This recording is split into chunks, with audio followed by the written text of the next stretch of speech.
Hi, and welcome to another episode of Spilling the Tea, where tonight we will be talking all things infidelity. We got a two-part series because putting this together, we realized it was like so much information. So Kenise and I will be focusing tonight on just direct betrayal in the form of cheating because you decided to stay. So Kenise, welcome again with me. We are here. Hi everybody, I'm Kenise Eaton, one of the clinical therapists at CJL and Associates. How was your week? My week was actually pretty good. Now my day is a totally different story. So I am here, I am going to woosah, and I am going to weather through this podcast this evening. Why are we woosahing? Now for all the people that know me, know that typically I don't drink. I'm an apple juice kind of girl. Yeah, we've been on enough. I'm like, you're not gonna get nothing. Yeah, I'm taking a shot when I get home today. Yep, and I'm going straight under the bed. Like I'm not even getting in the bed. I'm gonna get under it. I'm sorry? Till the morning. I'll be better. Tequila? Either tequila or rum. Probably rum.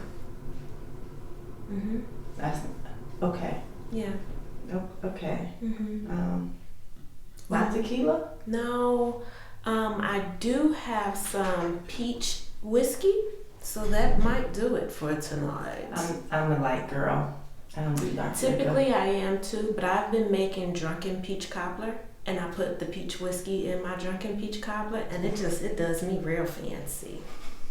I bet since you don't drink, all you need is just a little smidge. Little smidge. I get it. I get it. Yeah. Okay. How has your week been?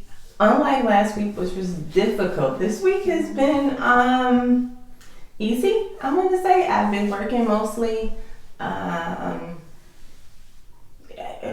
Nothing like work for the most part. Working on this summit for next week.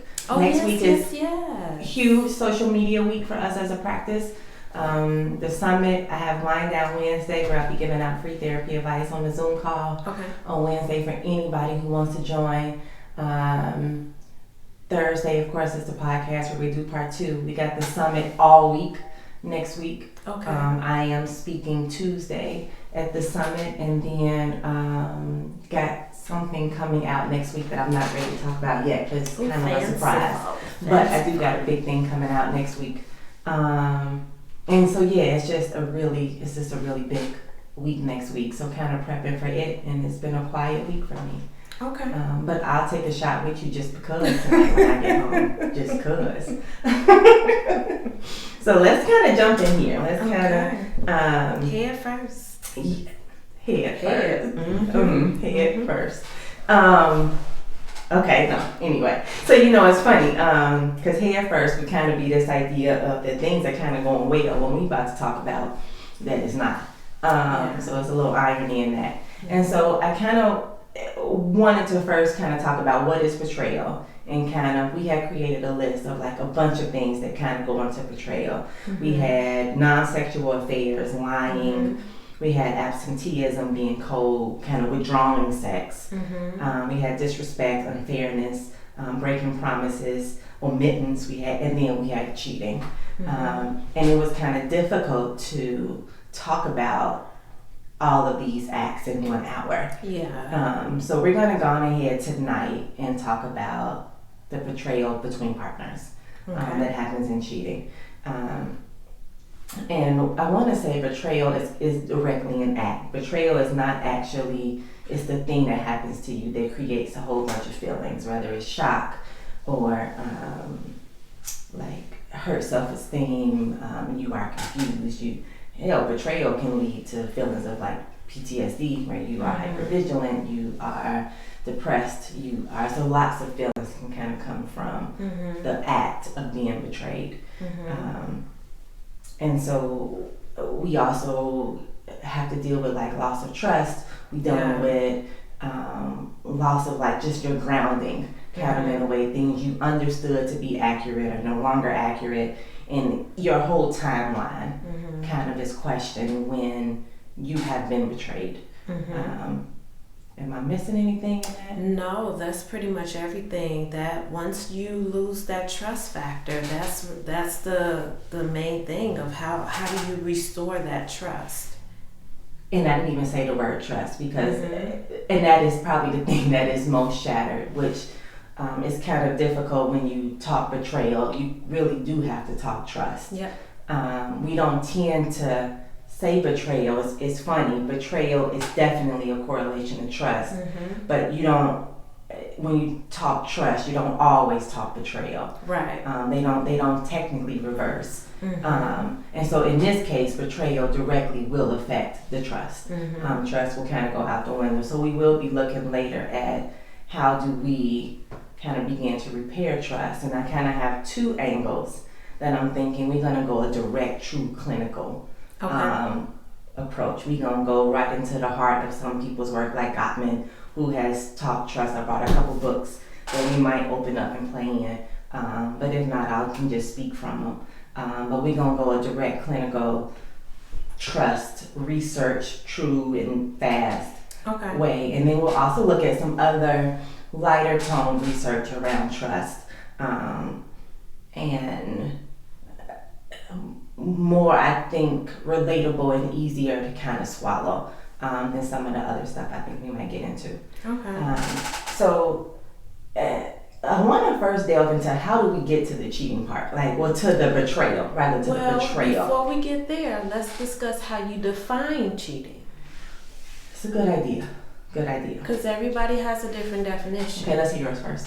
My definition is simply doing anything with anybody that you do not want me to know about, that you are afraid for me to find out about. So even if it's something as simple as you going to lunch with a coworker and you are afraid for me to know that there for me is bordering the lines of cheating.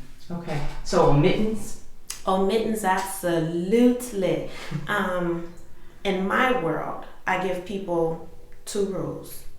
Don't lie to me about anything, and do not purposely keep any information from me, and don't do anything you don't want me to do. Okay. As long as you cannot hit those, we can rock and roll all day long. Okay. But once you violate one of those things, then that's where my trust goes, and I feel like we're stepping into the lines of cheating. So for me, cheating doesn't always have to be a physical act. Okay, and I'm trying to think what I would consider. Initially, in disclosure, I've cheated. I have been both the cheater and cheated on. And both to me were physical. Okay. Being cheated on was a physical thing done to me, and then cheating was a direct physical thing. However, fairly, before then, of course, you have to lie, you have to omit, you have to sneak, you have to cover, you have to hide. And so I guess it would be the process, all of it for me then, the process from beginning to end, but which I do want to talk about it, and that process is the thing that I care about that actually leads us to the cheating. So I think all of it, but I guess for me, cheating is just directly physical. Okay. But I do agree the idea of omitting things and doing anything you don't want me to know about. If you don't want me to know, it ain't right. But is it cheating? I don't know. Okay. Because you could have been an alcoholic and said you was never going to drink again, and you've been drinking. That's a betrayal to me. And it's cheating on, if anything, a covenant or something we agreed that you wouldn't do. Exactly. So.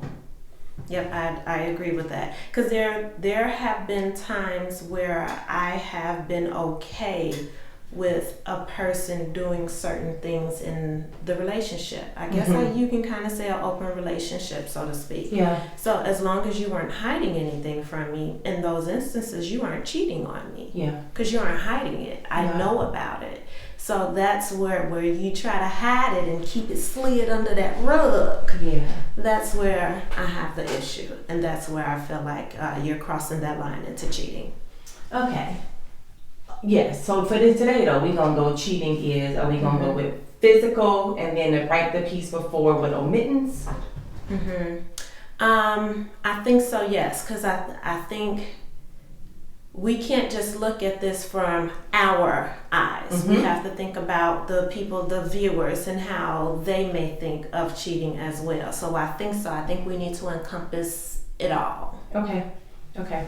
So in looking at it all in a couple, because today we're going to look directly in a couple, Right. let's kind of look at how we get there. How do we Okay. get to where we begin to make choices to cheat? One of the first things that I think happens in couples that I've noticed in the research and then in the work is this idea that we begin to turn away from each other, like be it for affection or attention. Yep. So it's kind of one of the first things, or I see you having a bad day and I kind of don't ask you about kind of how is your day going, or you know, I'm watching the game and it's a moment where I see you walking in and you slamming stuff and I'm like, I can pause and I could check in, or I can go, she all right. I ain't even gonna worry about that today. Like, you know, I don't feel like being bothered. That ignoring of emotion, that tendency to turn away, is Not kind being of attentive. yeah. It's kind of one of the first things that happen in couples. So that's step one. I think kind of the next thing that happens from there is when we get into conflict, because you have not given me or in tuned to my emotions in a good way, when we have conflict, it's done poorly. So we're starting up the conversation harshly. We might be name calling. I'm probably now more flooded. Flooding more means in a physiological, I can't process the information you're giving me. I'm not able to see the humor and make light of it. I'm not able to hold new content. It's just the conflict is likely to go wrong.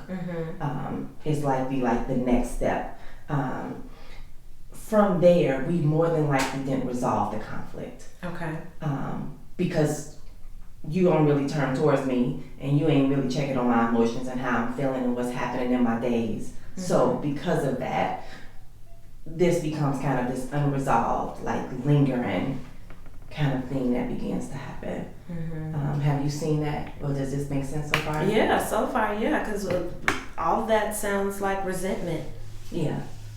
Resentment, and then there's a disconnect. Right. We aren't connecting anymore. Right. We aren't communicating anymore. Right. Which is exactly what happens next. At that point, we're not communicating. So now all of these conflicts, I'm holding them. Like they are becoming my BFFs. Like I am absorbing every ounce of like negative piece of energy kind of happening for me because you don't get it. You ain't paying me no attention. You getting on my nerves. We arguing about everything. Everything becomes an argument, and I'm just no longer feeling like you're connected to me. Not only are you not connected, you're annoying me. The negative begins to matter. You were late coming home for dinner. You didn't take out the trash. All of the negative. I am holding not only the incidents that happened and the conflicts we didn't resolve, but I'm now also holding kind of all of the things that I don't like about you, because we're not perfect and we don't like everything about our mate, but some things are cute. And when those cute things start to irritate you, it's like, okay, we border in dangerous territory here. And so we begin doing these things, and sure as shit happens, then very next thing I'm gonna do is I'm gonna stop talking to you. And if I'm not talking to you, my days are still going forward. Things are happening for me that I'm not sharing with you. Things are occurring in my life that could be good or bad that you don't know anything about. And what I'm gonna do with that information? I need to talk to somebody. I'm a little more lonely. Because you getting on my nerves, and we in conflict. We got unresolved conflicts that have built all of them. You're not supporting me. You're not showing me the affection that I might not even be telling you that I need anymore. Mm-hmm. But my work wife is cool. brings me lunch. She's so cool. She brings herself lunch, but she makes enough for me too. Yeah, and because she know, some days I got long days, and she also knows about this thing happening with me where I'm trying to get this promotion, but it's not looking so good, and so she kind of been there like to talk to me about it and make me feel better about it, and she's super supportive. She's cool. Encouraging. Yeah, when like I come, she's smiling. Yeah. She asked me how my day was. Yeah. It's kind of like one of the biggest reasons I look forward to going to work, especially since I didn't get that promotion.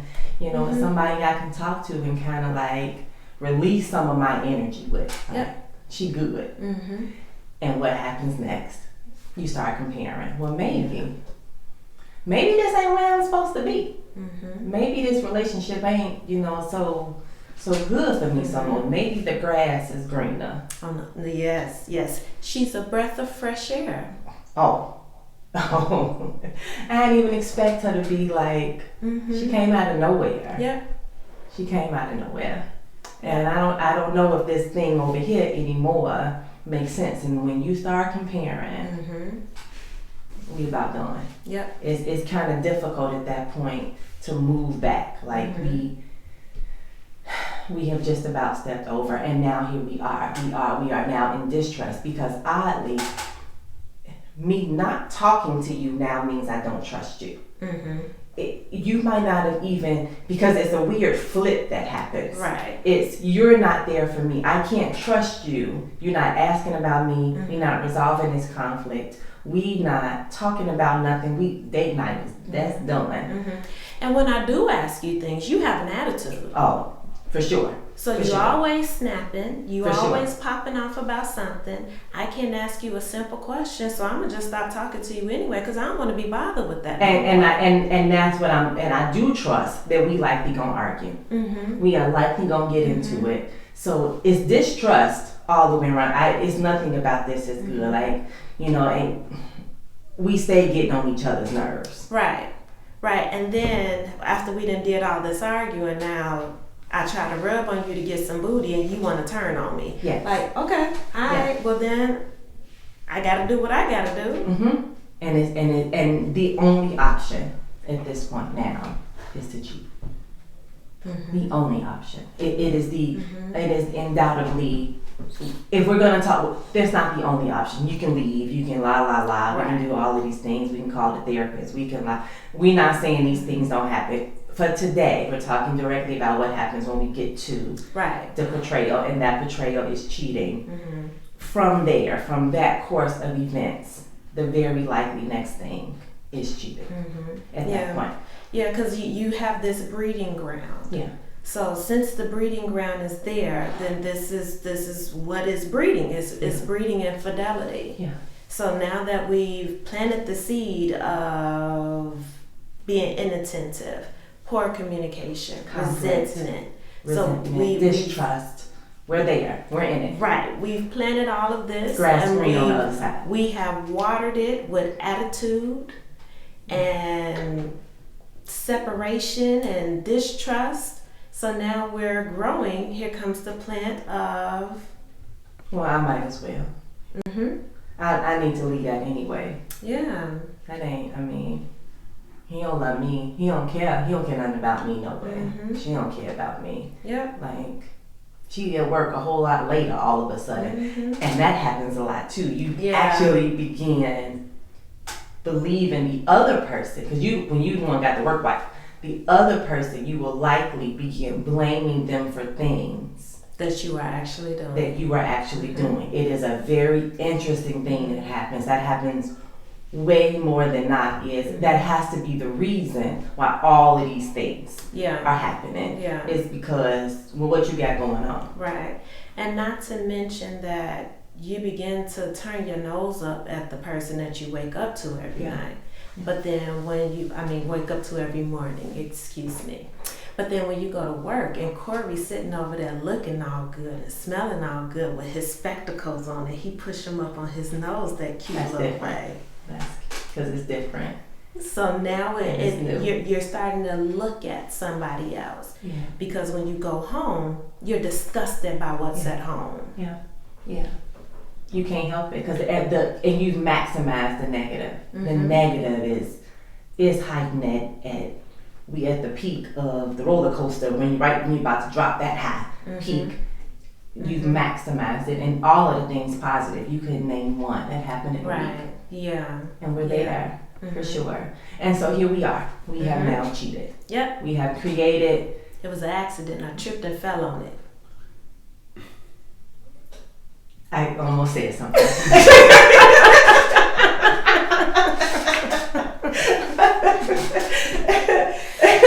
The floor was wet. It was a slippery when wet sign out. I didn't see it. I wasn't looking. It was the KY. Anyway, so yeah, you here, and now you also caught, because we got to get to now. How we have betrayal. Betrayal means the act. There's an act, but either you told or you just didn't care and got caught. We won't discuss the ins and outs of how the betrayal was unveiled. Yeah, you know, if you was purposely sloppy, you wanted to get caught, conscious. None of those things were touched today. But you are caught. You are caught, and what happened? You stand though. We stand. Okay. We stand. Okay. And now, are we married and we're staying? Are we? Let's go for it. Let's go for married. Married and we're staying. Okay, because that is different. That's different. I struggle with that because I think some of the most committed people never have. I struggle with the idea that the only way to prove commitment is marriage. Right. I agree with that. I think you can have the strongest level of commitment and life-altering, loving relationship forever and never have touched a city hall. I agree with that, but I think it's harder to walk away from a marriage because in order to dissolve it, you have to get court approval. But if we're just cohabitating, you just my girlfriend, you my boo thing, we in this situationship, I can chuck the deuces at any point. I don't care about boo things. Let's make these relationships matter. Okay. Relationships that matter. If you struggling with the boo thing, that's another problem in and of itself. We talking like true, like the relationship. It matters. This relationship matters to you. Okay. You got some time, some investment, possibly a kid or two. Ooh. You in this thing. Y'all done blended the friends, the lives, the rituals. It is you and him. You her, him and him. It is a thing. Okay, so this is like not the private boo thing that come over at 9 p.m. when the kids go to bed. We in this so 2 years or more. Yeah, definitely. You are established at the 2-year mark and if you're not, that's another story too. You might want to consider something else, but definitely 2 years in and more, you committed. Okay. But you stand. And I'm staying. You stand. For the kids? No, you like his dusty ass. Okay. Could be a little bit of the kids in there. It's always a little flavor, the family component. Yeah. It's dazzled somewhere in there, of course. Because I think that's the reason why most people stay is for the kids. I think that's what they say. I also think there's a piece of change and the idea of how hard it is to start over. For sure. Yes. Embarrassment. I got all this commitment going on, and on social media we a good couple, and now we not together no more. Like people don't like embarrassment, they don't like shame. It's very uncomfortable to sit in that space when you allow other people to create the judgment over it. Right. So the itinerary for what your relationship should be has been created by social media. Exactly. So and you're following. And you are following it. So another story too. But anyway, so I think the kids is a piece. Change is definitely a piece. Yeah. I do think you like the person, like you genuinely. There is hiding, and it's a lot of complex stuff mixed in, but I think it's there. And then I do think embarrassment and judgment. So I think it's a whole package of reasons why I think people stay. I've never when I think of all of the work over these almost 15 years that I've done, couples initially say I'm staying for the kids. I think that is probably one of the most initial statements I would say. And then when you break it apart, you get a lot of I'm scared. Like, where am I gonna go? Where, like who am I outside of this thing? Like, it is a we. We truly are we. Separating from the we I think that is a trauma to me. Divorce is trauma. Yeah. And I use divorce in terms of just separation. I think it's trauma. And that's a big thing. And when you start uncovering the layers, and again, I think you like the person a little, like it is there. And at least I always uncover, like, you want to fix it. Wanting to fix it also fairly because of selfishness. Like, I don't want to fail. Yeah. I don't want to mess this thing up. Like, I want to fix this thing. So I think a lot of reasons kind of come up. But in the end, you stand what they ask. Okay. And you betrayed me. I found out you've been sleeping with work wife now for about 4 months. Okay. Y'all in, but you staying. Okay. What next? Yeah. So I got some ideas, but I'm curious, kind of, put you on the spot a little bit. Okay, because if we're talking about me, she, her, I, I'm going to get my lick back. Ooh, baby. And I'm actually going to advise you to not. You cannot. Then I will come to you after I get my lick back. That is, and I actually even wrote down, I had to, because it was just too much for me to, and it's actually my number 2. Like, so when we began talking about I'm staying, how do I trust this person again? How do I get past betrayal? Step 1 is to name all of your feelings. Okay. Like, all of them. Like, anger, sadness, fear, shame, loneliness, confusion, distrust, name them. Betrayal, name all of them. Like, and you will hover kind of between them. So I might come to you and I'm just crying all day, and then I may come to you and I'm pissed at you. Like, I don't talk to me. Like, revenge. Revenge is an act, not a feeling. Oh, okay. I'm feeling like acting. So you will move, you will move in between, and be clear. These feelings will kind of be cyclical, and you'll move through a lot of them a few times before you can kind of go forward. Right. Step 2 is resist retaliation.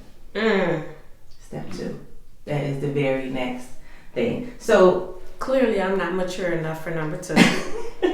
So, okay, and I'm gonna write what I wrote. I said, consider the analogy of betrayal as a cut or a gash.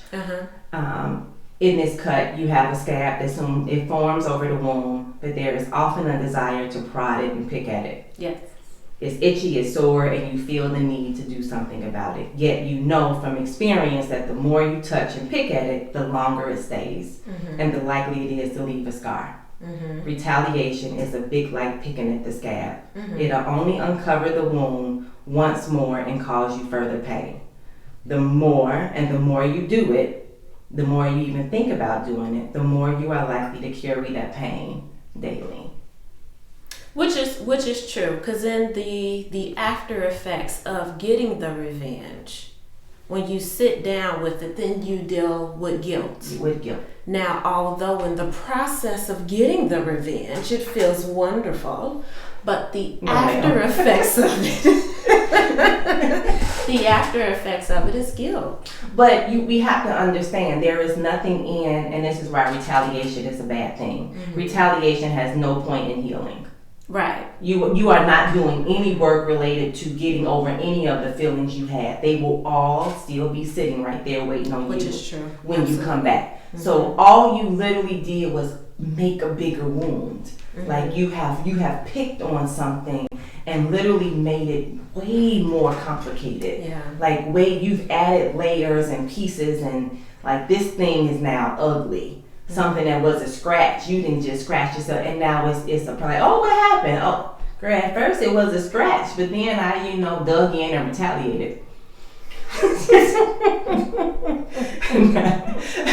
and now here we are, and I got this. It's ugly. It's ugly now. But what do I do with my feelings? Because you did this to me. I want you to know how it feels. For sure. Number 3, take time away. Okay. Take time away and do what? Because Corey look good at work.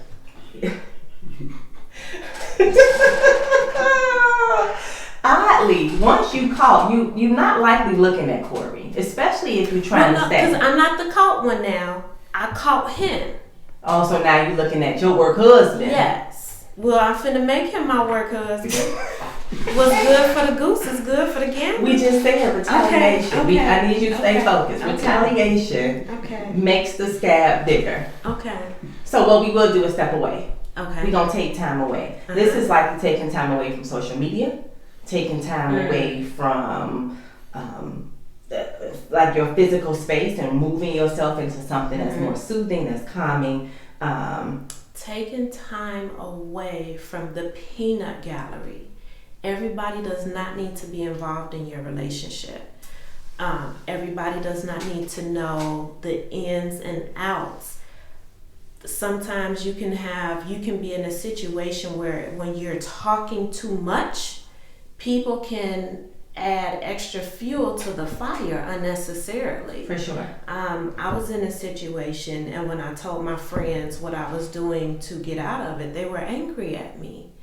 And when I explained it to them, I said, I didn't need you guys talking me into it, and I didn't need you guys talking me out of it. Yeah. This was something that's happening to me, and I need to figure out what's best for me. Yeah. So when you involve too many people, like I get that sometimes you need advice. Yeah. I get sometimes you're struggling with something, but you have to know who's truly in your corner. Because if you got the go get revenge girl in your corner, it's fuel. It's fuel to the fire, which makes the scab worse, like you were saying. It makes matters bigger than what they should have been. Yeah, the getting the revenge, it'll make you feel good in the moment, but the end result, if the end result is that you want your relationship, then the retaliation isn't where you need to be. You have to focus on how you're going to resolve things. Right. How can we fix this? For sure. And it's not just people. I said social media because you see memes. Yep. Them memes will hurt your feelings. Like, oh, they'll hurt your feelings. Like, you'll be right back to that first feeling of complete anger, or just I'm going to retaliate, or I'm vengeful. And so all of the pieces we kind of need to take a minute and step away from, because like all fires, like when you're grilling and you put the top on, you covered it up. There is nothing, you closed up all of the vents going around. It is contained. If I open it and let air in, let people, let social media, let any images, I let these things happen, I'm only sparking it back up. Yeah. So that stepping away, containing it, closing it up is what you have to do. Otherwise, you don't get past step 2 of the retaliation. You kind of stuck. You.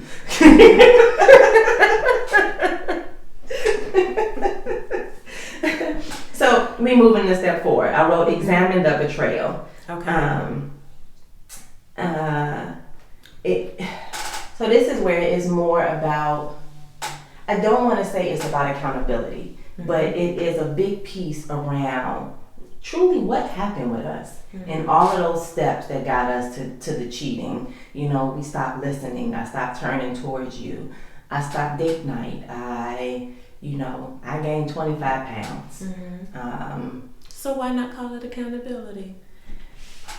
Because I don't want anybody sitting and say it's your fault you cheated on, because that's not what I'm saying. I just want us reflecting on processing kind of and examining what happened. What were you feeling? What were a lot of the pieces? I want us to look at it more in a factual sense, not as what I did wrong or how this was my fault, but just what was happening in totality between us. In this betrayal, what happened?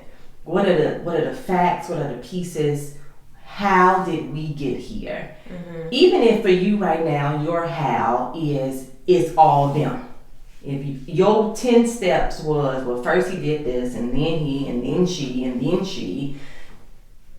If that's right now where you are in your examination of it, okay. But it is, if we're going to step away, what's the point of stepping away if we're not? Because again, we're staying. So let's be fair. You can't stay and not really look at this thing and go, I don't want this to happen again. How do I not? Like, that's the whole point. We not staying so you can keep cheating. That's not why I'm staying. Like, I don't want it to happen again. So I need to be honest. What happened here? Like, and you can be the one who was betrayed, but but you are the one doing the examining. Like, it is okay for both the betrayer and the betrayee to examine the environment. Yeah, because you kind of have to, because it's two people in the relationship. Yeah. And each person had a role in it. Yeah. So what was it that you did? What was it that you did? What is it that you need? What was it that you needed? Yeah. What more can I give so that this doesn't have to happen again? Yeah. What should I do less of so that this doesn't have to happen again? Can you accept that this is how this made me feel? Yeah. Which is a struggle for a lot of people, because a lot of people feel like they aren't accountable for another person's feelings. I shouldn't have to make you happy. Yeah. It's true enough that there are some things that are internal. I personally believe that joy is internal. You can't bring me joy, but you can make me happy, just like you can piss me off. Now, where I live in my happiness and where I live in my festivity, that's on me. But you are, in my opinion, you are just as responsible for the smile that you put on my face as you are for the frown that you put on my face. Yeah. Now, where I live in those smiles and those frowns, that's on me. Yeah. Yeah, I've always said, and I have an idea that if I am constantly working to make you happy and you are constantly working to make me happy, then we are good. Yeah. Because I know what makes me happy on my own. So I'm gonna grab my Starbucks. I don't even drink Starbucks, but okay, I'm gonna grab my Pepsi. See? Pepsi. I'm gonna have a Pepsi. I know that's gonna make me happy, and I'm gonna get gelato at some point. And that's gonna make me. So I can do those things. But in a relationship, if I am constantly thinking about you, and you are constantly, we have secured all whatever you didn't catch on my own. I caught, and whatever you didn't catch, we here in this thing. And so I'm not responsible for your happiness. But if I am constantly, if it is if I'm feeding it at all times, then for sure we're gonna make this thing work. Yeah, absolutely. And so if you was to step out and examine this thing and go, well, when did we stop doing that? When did I stop feeding this thing? Right. And what are my feelings about it? Like, is this relationship I want? We not just stepping away to go, how can I let him cheat in peace? We are stepping away to examine, I want to stay, I'm staying. Can I? Right, without busting out his windows. Key in his car. Putting sugar in his gas tank, ladies. And don't do the Angela Bassett and set his clothes and car on fire now. We can't go to jail. If there are anybody out there doing this at this point, like, I just feel like there's so many more better ways to, like... You gotta get there, though. You gotta get there. Now, don't just think as a highly educated... No, I was thinking there's a lot better ways to kind of get revenge without going to jail. Oh, okay. Yeah. My evolution only goes so far, G. Okay. You don't gotta slash tires or nothing like that. Can get like his witnesses, his cameras, everybody got iPhones, they're recording everything, You caught. I'm not gonna give some ways that people, because I'm not trying to condone nothing being an accomplice. I'm simply saying you could Google some better ways to kind of, anyway, no, that you done got me in a retaliation. Child, okay, we stepping away to examine, can I do this? Can I stay? And can I stay and commit? Okay. Not can I stay and, every now and then I'm going to go ahead and lay on my back, I'm going to bend over for him. Now I'm going to stay and make sure, the kids got a 2-parent household and, I'm going to stay till the kids graduate high school. Yeah, or I'm going to stay because, everybody expecting us to stay and we look good together and, we the couple. Like, none of that. Or I'm going to stay because he makes all the money. Ooh, that one too. Yeah, don't stay for that either. Like, karma is a bitch. But what I'm going to do, I haven't worked. Yeah, my thing, energy, this universe corrects itself in my head, and so that got to come back. Like that literally, that has to correct itself. So I don't think that's a good idea because it's gonna come back. But if those are your true reasons, and any of those are the reasons you stand in this relationship, literally will still fail. Absolutely. I don't care. You will, and I say fail in that y'all might be married 50 years, the next 50 years, and you have lost you. I think we talked about that last week. You lost yourself, you lost your happiness, you lost your peace. Like you lost all of the things good. So it failed. Also, you can have all those things. And I can't believe those things are enough. Like I choose to think that those things aren't enough to make it work. But however, if you are staying and you go, I'm staying, but I'm pissed. Like when I that whole name in my feelings thing, I can't get past anger. Like I'm pissed. Like I think about this memory, and when I think about this memory, I think about how he likely was texting her. Or I think about like when I get up to go make him breakfast in the morning and I walk out, hop in the shower to leave the house and I'm cooking. Yeah, and he texting her again. Or when he leave for work, you know, did he stop off and call her on his ride to work? Like and so now I'm pissed again. So we just piss at all times. We piss, and so how can I do this thing? The very next step, you need a therapist. In betrayal, there is absolutely no way to me a couple can survive in a good way without intervention, without clinical intervention. This is not we gonna wing it, you know, let's Google. No, you need a therapist. I don't need no therapist. Yeah, here we go, black people. You need a therapist. Period, point blank. I'm going to Jesus. You need a therapist because you have trauma. Like Jesus is my Lord and Savior, and with Him I can prosper. Then you can come to my practice and see a spiritual therapist with no problem, who can add some scriptures and some prayers and some things that y'all can gladly do. You need a counselor. Yeah, because forgiveness is something that's hard to achieve on your own. For sure. Because you're going to sit there with those thoughts, like you said. Lots of times when a person is left to their own devices, and their devices are their thoughts, those things just run wild. Like he really could have been texting his mama this go round, but since you feel like, oh, he had got his phone look, he didn't set his phone face down on the table again, or why she done bought new panties, who she buying them panties for? Like you start to question everything that they do at this point. And so forgiveness is something that's very hard to do on your own. So you need a mediator to help you to work through those things. And those feelings, like to move through those feelings. And so, and which we'll get to what's going to happen in therapy, like kind of some of the three big kind of takeaways that I do want us to kind of talk about in the actual therapy process. But get a therapist. I don't want to literally, if I don't say it enough times, you need a therapist. Especially if you want the relationship to work.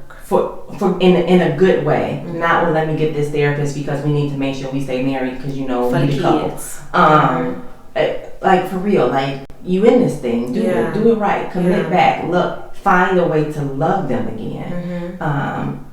So now we moving into me in the therapy. We got this therapist because it's still three big things that are gonna happen. And I want to say the work is not done in therapy. Even though I'm telling you to get a therapist, and we with you for a whole good hour. You know, we'll go an hour and 15 minutes for couples at times. It's an hour though, once a week. So you got a lot of hours. I don't know, 24 times 7 is some number.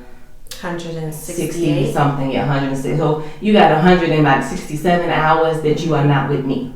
And so for those 167 hours, that's a lot of work you're doing on your own, like with y'all as a couple. So we will help guide you again. We kind of like this flashlight saying, hey, there's the hole.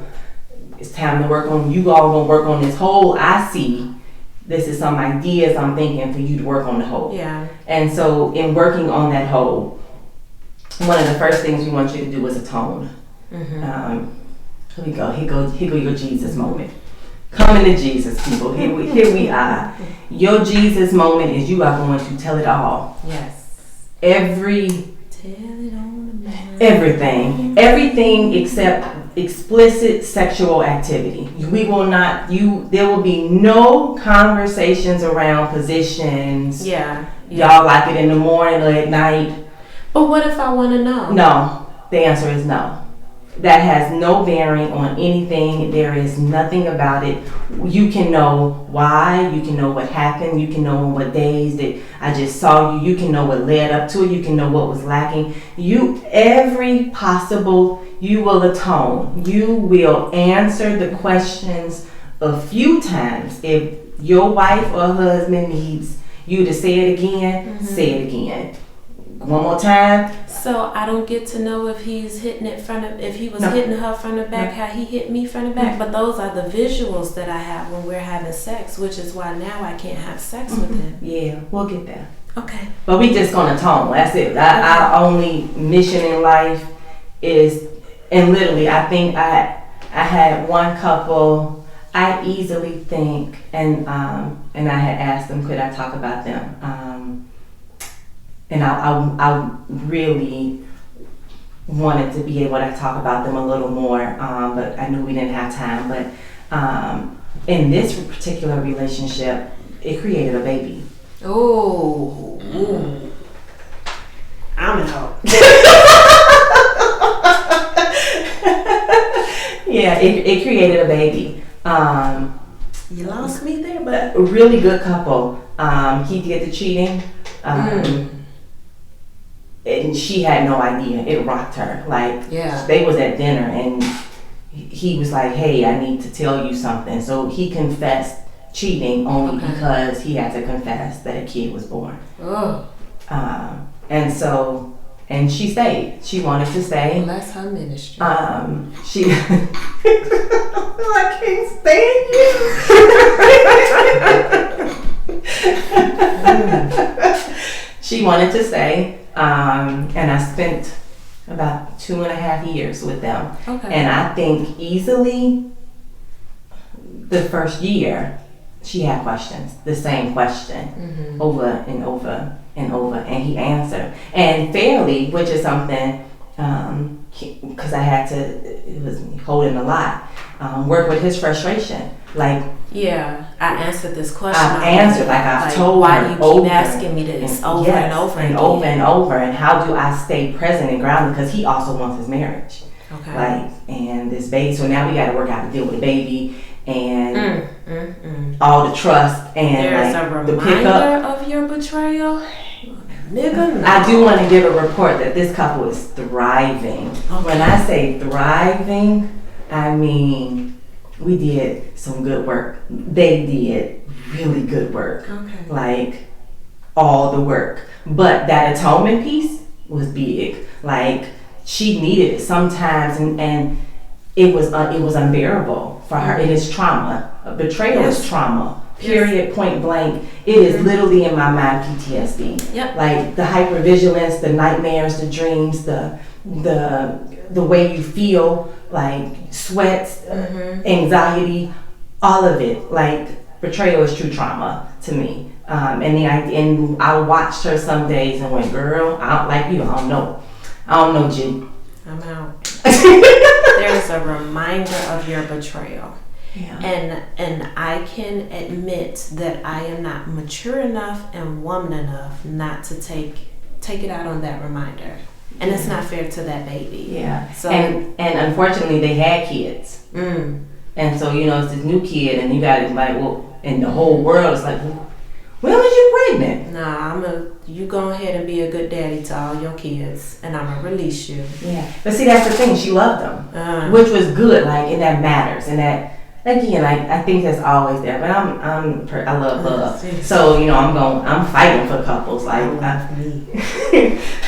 You can love you and fight for the couple. But okay.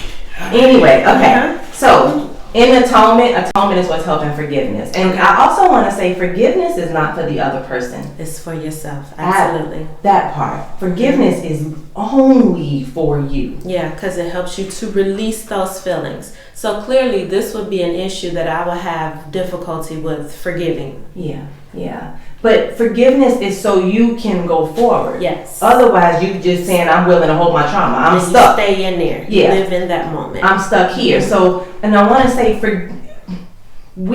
I have also been with couples who got to forgiveness and got through atonement and didn't stay together. Okay. But that you get to forgiveness. So forgiveness does not mean this was okay. It's not condoning behavior. It's not saying.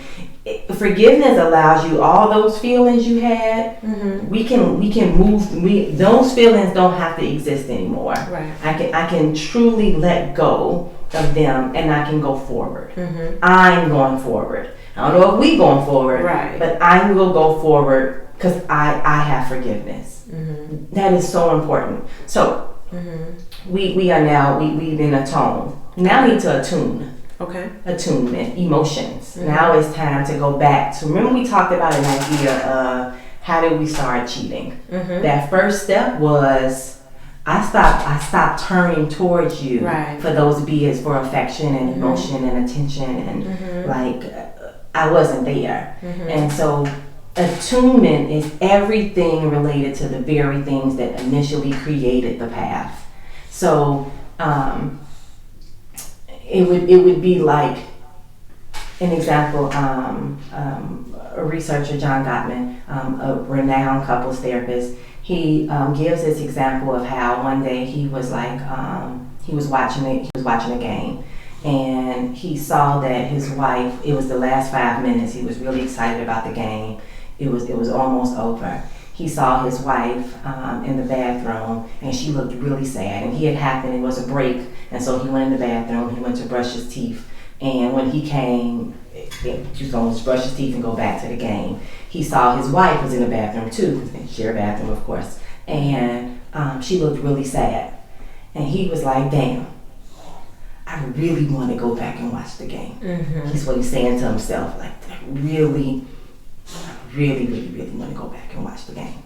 But instead, he grabbed her brush and he started brushing her hair and said, hey, what's going on? Mm-hmm. He attuned. Mm-hmm. It was and that was a moment, that was a trusting moment. And so a big part of attunement is gaining trusting moments. Mm-hmm. Having a bunch of these little things kind of come up to where you know, in the morning you get up and you go, while they having a cup of coffee, like, tell me something about what's your day gonna be like today.